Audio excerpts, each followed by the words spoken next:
Assalamu alaikum warahmatullahi wabarakatuhu. Innal hamdulillahi na'buduhu wa nasta'inuhu wa nastaghfiruhu wa na'udzu billahi min shururi anfusina wa min sayyiati a'malina. May yahdihillahu fala mudilla lahu wa may yudlil fala hadiya lahu. Ashhadu an la ilaha illallah wa ashhadu anna Muhammadan abduhu wa rasuluhu. Ya ayyuhan nas ittaqu rabbakumul ladzi khalaqakum min nafsin wahidah wa khalaqa minha zawjaha wa bassa minhuma rijalan kaseeran wa nisaa wa taqullaha alladzi tasaluna bihi wal arham innallaha kana alaykum raqiba. எல்லா புகழும் இறைவன் ஒருவனுக்கே. நபி ஸல்லல்லாஹு அலைஹி வஸல்லம் அவர்களின் மீதும் அவர்களின் குடும்பத்தாரின் மீதும் அவர்களுடன் வாழ்ந்த சத்திய சஹாபாக்கள் மீதும் சஹாபிய பெண்களின் மீதும் உங்களின் மீதும் என் மீதும் நம் அனைவரின் மீதும் அல்லாஹ்வுடைய சாந்தியும் சமாதானமும் என்றென்று நின்று நிலவட்டுமாக என்று பிரார்த்தித்து எனது உரையை நான் ஆரம்பம் செய்கிறேன். எனக்கு கொடுக்கப்பட்டுள்ள தலைப்பு புறம் பேசாதீர்கள். அல்லாஹ் நமக்கு கொடுத்திருக்கிற ஒவ்வொரு உறுப்புகளும் அற்புதமே. அதில் நாவு என்ற உறுப்பை கொண்டு அதிகமான நன்மைகளையும் செய்ய முடியும், தீமைகளையும் செய்ய முடியும். ஆனால் இன்று அதிகமான நபர்கள் செய்யும் தீங்குதான் புறம் பேசுவது. முதலில் புறம் என்றால் என்ன? நாம் ஒரு மனிதரை பற்றிய உண்மைதான பிறரிடம் சொல்கிறோம்னு நினைக்கக்கூடிய இதுதான் புறமா? அது புறம் ஆகுமா? நாம் புறம் பேசலையே அப்படின்னு நமக்கு தோணும். அதற்கு தான் நபி ஸல்லல்லாஹு அலைஹி வஸல்லம் அவர்கள் புறம் என்றால் என்னவென்று நமக்கு கூறியிருக்கிறார்கள்.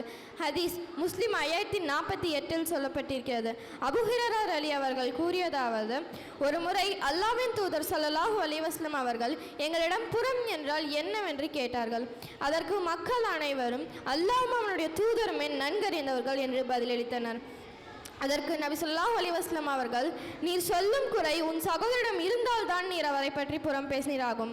நீர் சொன்ன குறை அவரிடம் இல்லாவிட்டால் நீர் அவரை பற்றி அவதூறு சொன்னவராவி என்றே கூறினார். அப்போது அங்கிருக்கும் மக்கள் அனைவரும் புரிந்து கொள்கின்றனர். நாம் ஒரு மனிதரிடத்தில் இருக்கக்கூடிய உண்மைதான பிறரிடம் சொல்கிறோம்னு நினைக்கக்கூடிய இதுதான் புறம் என்று. அப்போது நம் மார்க்கத்தில் புறம் பேசுவது பாவம் என்றும் குறிப்பிடப்பட்டுள்ளது.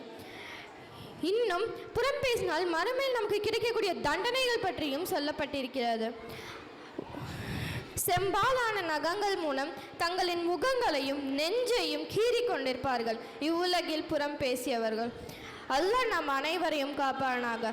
வைலுல்லி குல்லி ஹுமசத்தில் லுமசா, குறை சொல்லி புறம் பேசி திரியும் ஒவ்வொருவனுக்கும் கேடுதான். இந்த வசனம் அல் குர்ஆன் 104 முதல் வசனத்தில் சொல்லப்பட்டிருக்கிறது. இன்று நாவின் மூலம் ரொம்பவும் சுலபமாக செய்யக்கூடிய பாவம் தான் புறம் பேசுவது. அதிலும் பெண்கள் தான் அதிகமாக புறம் பேசுகிறார்கள் என்ற ஆய்வில் கூறப்பட்டிருக்கிறது. நாம் ஒரு மனிதனிடத்தில் இருக்கக்கூடிய உண்மைதான பிறரிடம் சொல்கிறோம்னு நினைக்கக்கூடிய இதுதான் புறம். சாயங்காலம் ஆனால் போதும், ஒரு மீட்டிங் நடக்கும். அந்த மீட்டிங்கில் என்ன நடக்குதுன்னு பார்த்தோன்னா, அவள் அப்படி பண்ணா, இவ இப்படி பேசினா, அவள் அப்படி செஞ்சா அப்படின்னு புறம் பேசி கொண்டிருப்பார்கள் ஒரு சிலர். நாளைக்கு அல்லாஹ் மறுமையில் நம் நாவிடம் அவர் குர்ஆன் ஓதினார், நல்ல வார்த்தைகளை பேசினார் என்று சொல்ல வேண்டுமா, அல்லது புறம் பேசி கொண்டிருந்தார் என்று சொல்ல வேண்டுமா? சற்று சிந்தித்து பாருங்கள். நாம் ஒரு மனிதர் இடத்தில் இருக்கக்கூடிய உண்மைதான பிறரிடம் சொல்கிறோம்னு நினைக்கக்கூடிய இதுதான் புறம்.